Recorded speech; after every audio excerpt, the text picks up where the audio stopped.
लोक आसबे पैसा देवे यात्रा देखिए सी अनुभव करिक जाऊँ जे आम पैसाटा बेकार गला नहीं राति अनिद्राटा आमर बेकार गला नहीं जे स्वर्ण मंदिर यात्रा करुँ देखिक आइलु आम पैसा जहाँ देलु एवं आउ टिके अधिका देइतिले भी आमर किसी असुविधा होई नथांता नाटक स्वर्ण मंदिर एई भलिया करुछि। नमस्कार दर्शक बंधु, आम आसी पहुँचु जाजपुर जिले में। जाजपुर जिला हूँ आपंकर कलार माटी। से कलार माटी से जाजपुर जिलार विगत 5 वर्ष है गोटे एकला यात्रा अनुष्ठान मुंड टेकी सी हूँ यात्रा ज्वेल स्वर्ण मंदिर। आज आम पहुँचु से यात्रा ज्वेल स्वर्ण मंदिर आखड़ा चल से अनुष्ठान मुख्य जी अच्छा बाबू प्रयोजक श्रीयुक्त मुक्तिकांत सामल सार तांको पचारि बुझा केमी यात्रा अनुष्ठान विषय ए वर्ष कौन केमी रखिंट चलत पचरा। सर आपन को मंच कलाकार चैनल तरफ स्वागत जनाऊँ। नमस्कार। सर्वप्रथमे मंच कलाकार चैनल को अशेष धन्यवाद। सी आसी आम पाखरे पहुँची एत बाटू एत दूर। धन्यवाद जीतू बाबू को। आ कौन कहूँ सर ए वर्ष 2024-25 बोधे आपणकर बहुत डेरी रे आखड़ा पूजा है से कौन पे एते डेरी है आउ विशेषतः कौन रही 2024-25 पे से विषय किसी दर्शक मान जनातु। डेरी है कौन देखु यहाँ गोटे अनुष्ठान ये गोटे सब समय बेला को देखिकी बाहर करने को पड़े जो आमर आम विश्वास करूँ जहाँ शास्त्र मत को आम जे आमको निश्चित भाव में टी सुझा विलम्ब है तेणु से विलम्ब होगला बाहर। आउ जो कथा पचारे कि ए वर्षर कौन आकर्षण आपण मैंने देखुए ए वर्षर आकर्षण दुईटी आम स्टार नहींचु जे कि सोमेश महांती जहाँ टीवी पर्दार आपण मैंने देखुं आशार आलोक वर्तमान से काम करुँच अनेक सीरियल जगतर मुख्य नायक भाव कार्य कर कार्य करुँच सी अनेक ओडिया चलचित्र कर सुदक्ष कलाकार जड़े तांको ए वर्ष यात्रा ज्वेल स्वर्ण मंदिर समस्ते देखिए।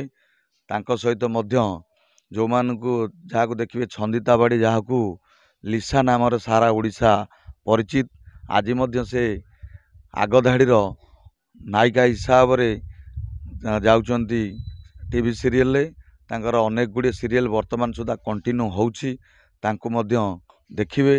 एवं वैकुंठ बासंती जे कि अच्छी से चरित्र अभिनेता अभिनेत्री भाव में कार्य कर बहु पुरुखा बहु दक्षता से अच्छी एवं कला क्षेत्र में विजय पूर्णिमा सी अच्छा दक्षता जहाँकि अनेक दर्शक देखी अनेक अनुष्ठान भी देखी देखी नवागत आम दुईटी पिला नहींचु जहाँ को देखिए एथर सी जलवा देखेबे निश्चित यात्रा जगत रे से जड़े चर्चित चेहरा भारी बोली आशा अच्छी। आउ कौन पचार कहतु सर प्रत्येक वर्ष भाई आपंकर किसी नुआ नुआ देखा मिले पेंडाल हो लाइट हो साउंड हो तो ए वर्ष दर्शक मान कौन रखिंट सेमती किसी नुआ लाइट साउंड पेंडाल किसी कौन केमती आकर्षण रखिंट। स्वर्ण मंदिर परिचित पाई नाटक यात्रा मु फाटक को जी गुरुत्व न देछि गुरुत्व देछि नाटक स्वर्ण मंदिर आज भी यदि खूब कम दिन अनुष्ठान टा लोकप्रिय होइछि केवल अनेक बाड़े गला बेले लोक कहते यात्राटी भल करुछि तेणु ये नाटक टी केमती कर स्वर्ण मंदिर सब तत्पर अच्छी एवं निश्चित एथर आउ टिके भल हम बोली भावुची जे कि बाउली बाबू जानी दौड़ी भी आगु मैनेजमेंट रे काम करते से एथर नुआ करके जोगा आमर बर्तमान जोग देइछंती एवं संपूर्ण कथा को बुझे 15-20 वर्षर अनुभूति अच्छी मोटू भल दक्षता तांकर अच्छी एवं आशा मोर अच्छी से भल दर्शकों किसी करके देखेला भाया कथा करेंगे। आ पूर्व मु विवृत्ति देइथिली जे जेते जी कथा कहतु केवल 3टा कथा यात्रा रे सत्य गोटे गोटे गेट टे हम गोटे पेंडाल पड़ो साउंड आउ लाइट आलोक किसी शब्द किसी बाजिव सबू यात्रा पार्टी यहाँ लगे उणा अधिके किए गोटे अधिका लाइट लगे देछि किए साउंड पुलाए लगे देछि सेटा बड़ कथा नुह। लोक आसबे पैसा देवे यात्रा देखिए सी अनुभव करिक जाऊँ जे आम पैसाटा बेकार गला नहीं राति अनिद्राटा आमर बेकार गला नहीं ଯେ ସ୍ୱର୍ଣ୍ଣ ମନ୍ଦିର ଯାତ୍ରା କରୁଛି ଆମେ ଦେଖିକି ଆଇଲୁ, ଆମେ ପଇସା ଯାହା ଦେଲୁ ଏବଂ ଆଉ ଟିକେ ଅଧିକା ଦେଇଥିଲେ ବି ଆମର କିଛି ଅସୁବିଧା ହେଇନଥାନ୍ତା। ନାଟକ ସ୍ୱର୍ଣ୍ଣ ମନ୍ଦିର ଏଇଭଳିଆ କରୁଛି। ଟିକେ ଟିକେ ଆପଣଙ୍କୁ ପଚାରିବି ସେଇ ନାଟକ ବିଷୟରେ। ପ୍ରତ୍ୟେକ ବର୍ଷ ଭଲ ଭଲ ନାଟକ ଦିଅନ୍ତି, ଭେଟି ଦିଅନ୍ତି ଦର୍ଶକମାନଙ୍କୁ। ଏ ବର୍ଷ କ'ଣ କ'ଣ ନାଟକ ରଖିଛନ୍ତି ଆଉ ନାଟକର ରଚନା କିଏ କରୁଛନ୍ତି, ଡିରେକ୍ସନ୍ କିଏ ଦେଉଛନ୍ତି, ସେ ବିଷୟରେ କିଛି ଦର୍ଶକ ଜଣାନ୍ତୁ। ଏ ବର୍ଷର ଗୋଟେ ନାଟକ ଆମେ ରଖିଛୁ, ଯେଉଁଟାକି ଆଜିକାଲି କଥା ଦେଖୁଥିବେ, ଗୋଟେ ନାଟକର ନାମକରଣ ଆମେ କରିଛୁ ସେ ମୋ ସ୍ତ୍ରୀ। ଗୋଟେ ସସ୍ପେନ୍ସର ନାଟକ, ଏଟା ନୂଆ ଧର, ଏଇଭଳି ମଧ୍ୟ ନାଟକ ହେଇନାହିଁ। ଗୋଟେ ନାଟକ ହେବ, ଡକ୍ଟର ଦୀପକ ଜେନା ଏହାର ଲେଖକ ଏବଂ ବିନୋଦ ରାଉତ, ଲିଟିଲ୍ ମାଷ୍ଟର ବିନୋଦ ରାଉତ ତାକୁ ନିର୍ଦ୍ଦେଶନା ଦେବେ। ନାଟକଟି ମଧ୍ୟ ସେଇ ଧରଣ ହେବ, ଦର୍ଶକ ଦେଖିବେ। ଏବଂ ଆଉ ଗୋଟିଏ ନାଟକ ଆମେ ରଖିଛୁ ଯାହାଙ୍କର ଏଇଟା ପ୍ରଥମ ନାଟକ ଆମର ଏବେ ଆରମ୍ଭ ହେବ, ପ୍ରଥମ ରାତିର ଶେଷ ପୁରୁଷ, ଯିଏକି ନିଜେ ମଧ୍ୟ ଲେଖକ ଏବଂ ନିର୍ଦ୍ଦେଶନାର ଭାର ନେଇଛନ୍ତି ମନୋଜ ପଣ୍ଡା। ସେ ମଧ୍ୟ ନାଟକଟି ବହୁତ ଉଚ୍ଚକୋଟୀର ହେବ ବୋଲି, ଯାହା କାଲି ଆମେ ଗୋଟିଏ ସିନ୍ ଦେଖୁଥିଲୁ ଯେ ବହୁ ଉଚ୍ଚକୋଟୀର ସେ ନାଟକଟି ବି ହେବ। ଆଉ ଗୋଟିଏ ନାଟକ ଆମେ ନାମକରଣ କରିଛୁ ଯାହାର ଛଡ଼ା ଯାଇନି ସୋସିଆଲ ମିଡ଼ିଆରେ, ସେଇଟା ହେଉଛି ଅଲିଭା ଦାଗ। ଏ ନାଟକଟି ମଧ୍ୟ ହେବ ଅଲିଭା ଦାଗ, ଯାହାର ନିର୍ଦ୍ଦେଶନାର ଭାର ନେଇଛନ୍ତି ବିକ୍ରମ ନାୟକ, ନନ୍ଦୁ ସାର୍। ସେ ମଧ୍ୟ ଆଉ ଜଣେ ନବାଗତ, ତାକୁ ଦେଖିବେ, ଜଣେ ଲେଖକ, ଗୋଟେ ନବାଗତ ଲେଖକ ଏବଂ ତାଙ୍କ ଯେ ପରିକଳ୍ପନାଟି ହେଉଛି ସେଇଟା ସ୍ୱତନ୍ତ୍ର ମୋର, ଯିଏକି ମୁଁ ନିଜେ ମୋର ପରିକଳ୍ପନାରେ ଗୋଟେ ନବାଗତ ଲେଖକଙ୍କୁ ନେଇଛୁ, ସୁଯୋଗ ଦେଇଛୁ। ସେ ମଧ୍ୟ ଅନେକ ମଞ୍ଚ ନାଟକ ପ୍ରସ୍ତୁତି କରିଛନ୍ତି। ତାଙ୍କ ମଞ୍ଚ ନାଟକକୁ ଦେଖିକି ଛୋଟିଆ ଛୋଟିଆ ମଧ୍ୟ ଯେଉଁ ଟେଲିଫିଲ୍ମ ହେଉଛି ସେ ବି କରିଛନ୍ତି। ଦେଖିକି ମୁଁ ଇମ୍ପ୍ରେସ୍ ହେଇଥିଲି, ତାଙ୍କୁ ମୁଁ ପ୍ରସ୍ତାବ ଦେଇଥିଲି ଯେ ଏଇଭଳି ନାଟକ ଗୋଟେ କରିବାକୁ ଚାହୁଁଛି। ସେ ମଧ୍ୟ ଖୁସି ହେଇଥିଲେ। ନବାଗତ ହିସାବରେ ତାଙ୍କ ନାମକୁ ମଧ୍ୟ ଗୋପନ ରଖାଯାଇଛି। ସେ ଜଣେ ମଧ୍ୟ ପେଶାରେ ସରକାରୀ ଚାକିରିଆ, ତେଣୁ ସେ କହିଛନ୍ତି ମୋ ନାମ ଟିକେ ନ ଗଲେ ଭଲ, ତେଣୁ ତାଙ୍କୁ ମଧ୍ୟ ଦେଖିବେ। ଅଲିଭା ଦାଗ ତାଙ୍କର ରହିଛି। ସାର୍, ଶୁଣିବାକୁ ମିଳୁଛି ଯେ ଏଥର 2024-25ରେ ଜଣେ ଚଳଚ୍ଚିତ୍ର ସଙ୍ଗୀତ ନିର୍ଦ୍ଦେଶକ ଆସୁଛନ୍ତି, ଯେ ସେ କିଏ ଆସୁଛନ୍ତି, ସେଠି ଦର୍ଶକମାନଙ୍କୁ କିଛି ପ୍ରକାଶ କରନ୍ତୁ। ତାଙ୍କୁ ଆମେ ରଖିଛୁ, ଯାହାଙ୍କୁ ମଧ୍ୟ ଘରେ ଘରେ ପରିଚିତ, ସମସ୍ତେ ସଙ୍ଗୀତ, ସାରା ଓଡ଼ିଶାରେ ସଙ୍ଗୀତ ଜଗତରେ ନାଁ କମେଇଥିବା ଲୋକଟିଏ ହେଉଛନ୍ତି, ସମସ୍ତେ ବି ଜାଣିଛନ୍ତି। ସେ ହେଉଛନ୍ତି ମନ୍ମଥ ମିଶ୍ରଙ୍କୁ ଆମେ ନେବା ପାଇଁ ମନସ୍ଥ କରିଛୁ, ଯିଏକି ସଙ୍ଗୀତ ନିର୍ଦ୍ଦେଶକ ଭାବରେ ମନ୍ମଥ ମିଶ୍ରଙ୍କୁ ଆମେ ନେବାକୁ ଚିନ୍ତା କରିଛୁ, ତାଙ୍କୁ ନେବୁ। ସେଥିରେ ସେ ଯେଉଁ ନାଟକ ଦେବେ, ତ କି ସିଙ୍ଗର କିଏ ରହିଲେ ଆପଣଙ୍କ ଅନୁଷ୍ଠାନରେ? ଅନୁଷ୍ଠାନରେ ଆମର ସିଙ୍ଗର ରହିଲେ ଯେ ନମିତା ବୋଲି ଝିଅଟି ଅଛି ଏବଂ ମିଟୁ, ଦେଖିତେ ସେ ପୂର୍ବ ବର୍ଷ କାମ କରୁଥିଲେ ସାଇ ସମ୍ରାଟ ଆଉ ଆକାଶଗଙ୍ଗା, ଗୋଟେ ନୂଆ ଅନୁଷ୍ଠାନ ହେଇଥିଲା, ସେଥିରେ ବି କାମ କରୁଥିଲେ।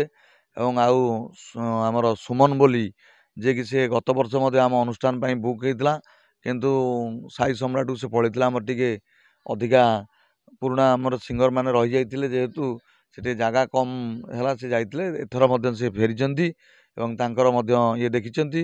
ଆଉ ଜଣେ ଆମର ଅଛନ୍ତି ଲେଡ଼ିଜ୍ ସିଙ୍ଗର ଜଣେ, ସିଏ ମଧ୍ୟ ଆସିବେ, ଯିଏକି ଯୋଗାଯୋଗ ସରିଯାଇଛି, ସେ ଆସିବେ, ପହଞ୍ଚିବେ 2 ଦିନ ପରେ, ତାଙ୍କୁ ମଧ୍ୟ ଦେଖିବେ। ଏବଂ 4 ଜଣ, 3 ଜଣ ଝିଅ, 2 ଜଣ ପୁଅ ରଖିକି ଆମେ ଇଏ କରିବୁ। ଆଉ ସେ ଆଙ୍କର କମ୍ ସିଙ୍ଗର ମଧ୍ୟ ନାଟକ ଗୀତ ପାଇଁ ଜଣେ ସ୍ପେଶାଲ ରହୁଛି। ଆଉ ଯିବା ଆପଣ ଡ୍ୟାନ୍ସ ପାର୍ଟ ପାଇଁ, ଏଥର ଡ୍ୟାନ୍ସ ପାଇଁ କ'ଣ ସ୍ପେଶାଲ ରଖିଛନ୍ତି? କେତେ ପୁଅ କେତେ ଝିଅ, କେମିତି କ'ଣ? ଡ୍ୟାନ୍ସରେ ଆମେ ରଖିଛୁ 12 ଝିଅ 13 ପୁଅ, 25 ଜଣ ଆମେ ରଖିଛୁ। ଏବଂ ଡ୍ୟାନ୍ସ ଶିଖେଇବା ପାଇଁ ମଧ୍ୟ ଯେଉଁମାନେ ବର୍ତ୍ତମାନ ଚଳଚ୍ଚିତ୍ର ଜଗତ ହଉ, ଯାତ୍ରା ଜଗତର ନାମୀ ଦାମୀ ଯେଉଁମାନେ ଅଛନ୍ତି ନୃତ୍ୟ ଗୁରୁ, ସେଇମାନଙ୍କୁ ଆମେ ଇଏ କରିଛୁ। ସେଇମାନେ ଆସିକି ନାଚ ଶିଖିବେ। ଯେ ସମସ୍ତେ ଗୋଟିଏ ମାଷ୍ଟର ରହିଲେ, ଯାହା କୁହନ୍ତି ଗୋଟିଏ ଶିକ୍ଷକ ରହିଲେ ଗୋଟିଏ ଧାରାରେ ହିଁ ଶିଖେଇବ, ସବୁ ନାଚ ଗୋଟିଏ ଧାରାରେ ହେବ। ଏଥର ଆମେ ତାକୁ ପରିବର୍ତ୍ତନ କରିଛୁ। ଆମେ ନିହାତି 3ଟି 4ଟି ମାଷ୍ଟର ରଖିବୁ, 4-5 ଜଣ ତାଙ୍କ କଳାକୁ ପରିବେଷଣ କରିବେ, ତ ପ୍ରତ୍ୟେକ ନାଚଟି ଡିଫରେଣ୍ଟ କ୍ୱାଲିଟି ଭଳିଆ ଲାଗିବ। ହଁ, ଏବଂ ସମସ୍ତେ ଦକ୍ଷ ନୃତ୍ୟ ଶିକ୍ଷକ, ନୃତ୍ୟ ଗୁରୁ ଦକ୍ଷ, ସମସ୍ତେ ଯେଉଁମାନେ ଟିଭି ପରଦାର ନାଁ ଅଛି ଏବଂ ଚଳଚ୍ଚିତ୍ର ଦୁନିଆରେ ତାଙ୍କ ନାଁ ଅଛି ଏବଂ ଯାତ୍ରା ଦୁନିଆରେ ମଧ୍ୟ 2 ଜଣଙ୍କର ନାଁ ଅଛି। ସର୍ବମୋଟ କେତେଟି ନାଟକ ନେଇକରି ଆପଣ ମଇଦାନକୁ ଓହ୍ଲାଉଛନ୍ତି? ଆମେ ତ 4ଟା ନାଟକ ନେଇକି ମଇଦାନକୁ ଓହ୍ଲେଇବୁ ଏବଂ ଫିଲ୍ଡରେ ଖଣ୍ଡେ ନାଟକ କରିବୁ। 5 ଖଣ୍ଡ ନାଟକ ଆମେ କରିବୁ। ବର୍ତ୍ତମାନ 4 ଖଣ୍ଡ ନାଟକ ନେଇକି ଆମେ ବାହାରିବୁ ଆଖଡ଼ା ଘରୁ। ଶେଷରେ ଦର୍ଶକମାନେ ଏବଂ କମିଟି ବନ୍ଧୁଙ୍କୁ କ'ଣ ଜଣାଇବେ? ଦର୍ଶକ ଇଏ ହେଉଛନ୍ତି ସମସ୍ତଙ୍କ ଯାତ୍ରା ଯଦି ଆଜି ହେଉଛି ଯେ ଏତେ ଗୁଡ଼ିଏ ପଇସା ଖର୍ଚ୍ଚ ହେଉଛି, ତାହେଲେ ଇଏ ସବୁ କଥା ଶ୍ରେୟ ଦେବି ମୁଁ ଦର୍ଶକଙ୍କୁ। ଇଏ ଦର୍ଶକଙ୍କର ଯଦି ମନରେ ଯାତ୍ରା ପ୍ରତି ଭଲ ପାଇବା ନଥାନ୍ତା, ତାହେଲେ ଏ ଅନୁଷ୍ଠାନ ଗଢ଼ି ହେବା ଅସମ୍ଭବ ଥାନ୍ତା। ଯଦି କୌଣସି ମାଲିକ ତାର ଟଙ୍କା ବଳରେ ସିଏ କହୁଥାଏ ମୁଁ ଯାତ୍ରା ଅନୁଷ୍ଠାନ କରିଦେବି ମୁଁ ଟଙ୍କା, ତାହେଲେ ସେଇଟା ତାର ଆତ୍ମଗର୍ବ। ମୁଁ ସେ ଆତ୍ମଗର୍ବ କରିବାକୁ ଚାହିଁବି ନାହିଁ।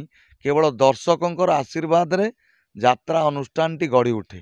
ଆମ ପକେଟର କିଛି ପଇସା ଯାଇପାରେ, କିନ୍ତୁ ସେମାନଙ୍କର ଆଶୀର୍ବାଦ ନହେଲେ କେବେ ଯାତ୍ରା ଅନୁଷ୍ଠାନ ଗଢ଼ିପାରିବ ନାହିଁ, କି ଇଏ 200 ପରିବାର ଗୋଟେ ଅନୁଷ୍ଠାନରେ ବଞ୍ଚିପାରିବେ ନାହିଁ। ତେଣୁ ସର୍ବପ୍ରଥମେ ଦର୍ଶକ ସିଏ ହେଉଛନ୍ତି ଯାତ୍ରା ଅନୁଷ୍ଠାନ ପାଇଁ ଭଗବାନ।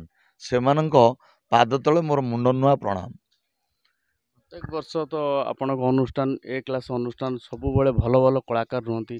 ଏଥର ବି ସେ ଆଶା କରୁଛନ୍ତି ସବୁ ଦର୍ଶକମାନେ ଏ କ୍ଲାସ୍ କଳାକାର ଅଛନ୍ତି। ବିଜୟ ରହିଲେ, ପୂର୍ଣ୍ଣିମା ରହିଲେ, ବୈକୁଣ୍ଠ ବାସନ୍ତୀ ରହିଲେ, ଆପଣଙ୍କର ସୋମେଶ ରହିଲେ, ତ ସଚିନ୍ଦା, ସୀମା, ସୁଇଟି, ତ ଟିକି ପଣ୍ଡା ସବୁ 1 ନମ୍ବର କଳାକାର। ତ ଦର୍ଶକମାନେ ନିଶ୍ଚୟ ଆଶା ରଖିବେ ପ୍ରତ୍ୟେକ ବର୍ଷ ଭଳି ଏ ବର୍ଷ ମଧ୍ୟ ନାଟକ ଭଲ ହେଉ। ତ ଦର୍ଶକ ଆସିବେ। ଶେଷରେ ଦର୍ଶକମାନଙ୍କୁ କ'ଣ ଜଣାଇବେ ଲାଷ୍ଟ? ଦର୍ଶକମାନଙ୍କୁ ଏତିକି ଅନୁରୋଧ, ଯେଉଁ ଜାଗାରେ ଯେଉଁ କମିଟି ବନ୍ଧୁମାନେ ନେଇକି ଯାତ୍ରା ଜୁଏଲ ସ୍ୱର୍ଣ୍ଣ ମନ୍ଦିରକୁ ପକେଇବେ ଆପଣଙ୍କ ଅଞ୍ଚଳକୁ, ନିଶ୍ଚିତ ଭାବରେ ସମସ୍ତଙ୍କୁ ମୋର ବି ଅନୁରୋଧ ଯେ ସମସ୍ତେ ନିଶ୍ଚିତ ସବୁଦିନ ନହେଲା ନାହିଁ ଗୋଟିଏ ଦିନ ଆସିକି ଯାତ୍ରା ଦେଖିକି ଯାଆନ୍ତୁ। ଯେ ସ୍ୱର୍ଣ୍ଣ ମନ୍ଦିର କ'ଣ ଯାତ୍ରା କରୁଛି, ଯେ ଆପଣମାନେ ଟିକେଟ୍ କାଟିକି ଆସିକି ଦେଖିବେ। ଆପଣମାନଙ୍କର ପଇସା ମନୋରଞ୍ଜନ ଖୋରାକ ସ୍ୱର୍ଣ୍ଣ ମନ୍ଦିର ଦେବ ନିଶ୍ଚିତ ଭାବରେ ଦେଖେଇବ। ଏବଂ ଘରକୁ ଗଲେ ଅନୁଭବ କରିବେ ନା ଯାତ୍ରା ଦେଖିବାକୁ ଯାଇ ମୋର ପଇସାଟି ବ୍ୟର୍ଥ ଯାଇନି। ଏବଂ ସମସ୍ତ କଳାକାରଠୁ ଆରମ୍ଭ କରିକି ଯାତ୍ରା ଅନୁଷ୍ଠାନକୁ ଏବଂ ଆମକୁ ସମସ୍ତଙ୍କୁ ଆଶୀର୍ବାଦ କରିବାକୁ ମୁଁ ସମସ୍ତଙ୍କୁ ଅନୁରୋଧ କରିବି। ଏବଂ ସେମାନଙ୍କୁ ମଧ୍ୟ ମୁଁ ଏଠୁ ଭୂମିଷ୍ଠ ପ୍ରଣାମ ଜଣାଉଛି। ସମସ୍ତେ ନିଶ୍ଚିତ ଯାତ୍ରା ଦେଖିବାକୁ ଆସିବେ ସ୍ୱର୍ଣ୍ଣ ମନ୍ଦିରକୁ, ମୋର ଏତିକି ଅନୁରୋଧ।